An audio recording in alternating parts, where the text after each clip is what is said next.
வாழ்க பல்லாண்டு. எல்லாரும் எப்படி இருக்கீங்க? நான் ரொம்ப நல்லா இருக்கேங்க. இன்னைக்கு வந்து நம்ம கத்திரிக்காயில ஒரு டிஃப்ரெண்டான செட்டிநாடு ஸ்டைல்ல ஒரு பொரியல் பார்க்கலாங்க. கத்திரிக்காவை இது மாதிரி நீட்டமா சன்னமா கட் பண்ணிக்கலாம். அதுக்கப்புறம் இதுக்கு ஒரு பேஸ்ட் அரைச்சிக்கலாங்க.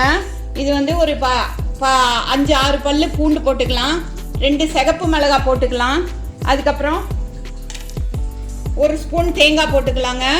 போட்டு இதை வந்து நம்ம தண்ணி ஊத்தாம ஒரு பேஸ்ட் ஆட்டம் அரைச்சிடலாம். அடுப்புல வந்து வாணலி வச்சுட்டோம்.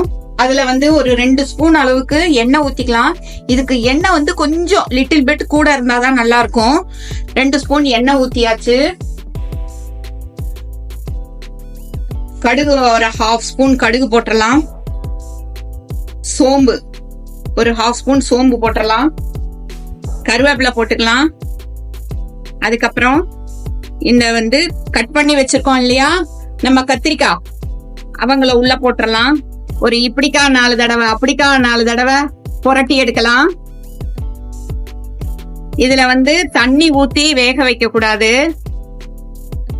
அந்த கிரன்ச்சினஸ், கத்திரிக்காயோட கிரன்ச்சினஸ் போயிரும். அதனால இப்படி ஃப்ரைலயே தான் வேக வைக்கணும். அடுப்பை ஃபுல் சிம்ல வச்சுட்டு இப்ப நம்ம மூடி வச்சிடலாம். இத அந்த உள்ள இருக்கிற அந்த ஆவி, அந்த லைட்டா அந்த ஈரப்பதம் எல்லாம் சேர்ந்து வெந்து வந்துரும். 5 மினிட்ஸ் கழிச்சு மூடிய ஓபன் பண்ணிட்டு பார்த்தா பாருங்க, இந்த அளவு 3/4 திட்டம் வெந்துருச்சு. இத வந்து நம்ம வந்து இன்னும் ஒரு 5 நிமிஷம் வெந்தா போதும், நல்லா வெந்து வந்துரும். இந்த டைம்ல வந்து சும்மா ஒரு 1/4 ஸ்பூன் அளவுக்கு மஞ்சத்தூள் போட்டுக்கலாம். போட்டுக்கிட்டு இந்த அரைச்சி வச்சிருக்கோம் இல்லையா தேங்காய், பூண்டு, சிகப்பு மிளகாய் எல்லாம் போட்டு அதையும் போட்டலாம்.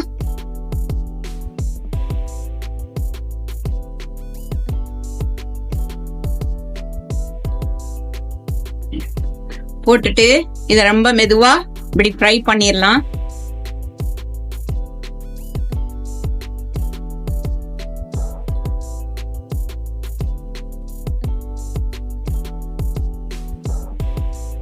இப்படி ஃப்ரை பண்ணிட்டு ஒரு 2 ஸ்பூன் இருக்கிற மாதிரி தண்ணிய தெளிச்சிடலாம். அப்பதான் அந்த மசாலா எல்லாம் அந்த கத்திரிக்காய்க்குள்ள ஊறும். இப்ப வந்து 3/4 வெந்ததால ஒன்னும் ஆகாது கத்திரிக்காய். இப்ப திருப்பி இத வந்து ஒரு மூடி போட்டு மூடி வச்சிடலாம். நம்ம ஒரு 2 நிமிஷத்திலேயே ஒரு சூப்பரா கத்திரிக்காய் பொரியல் வந்து நம்மளுக்கு மசாலா வாசனையோட ரெடி ஆயிருச்சு. பாருங்க, கத்திரிக்காயும் சூப்பரா இப்படி இதுல வந்து லைட்டா இப்படி நம்ம வந்து பஞ்ச் பண்ணி பார்த்தா கொஞ்சம் ஈஸியா பஞ்ச் ஆயிடுச்சுன்னா கத்திரிக்காய் நல்லா வெந்துருச்சுன்னு அர்த்தம். இப்ப வந்து இத வந்து மூடிய திறந்து வச்சுட்டோம் இல்லையா, திறந்து ஒரு 2 நிமிஷம் வச்சோம்னா நல்லா ட்ரை ஆயிரும். மசாலாவோட சேர்த்த நம்ம செட்டிநாடு கத்திரிக்காய் பொரியல் சூப்பரா ரெடி ஆயிருச்சு. இத வந்து நம்ம ஒரு சர்விங் பவுலுக்கு மாத்திரலாம். பாருங்க, எவ்வளவு சூப்பரான ஒரு கத்திரிக்காய் பொரியல் நம்மளுக்கு ரெடி ஆயிருச்சு.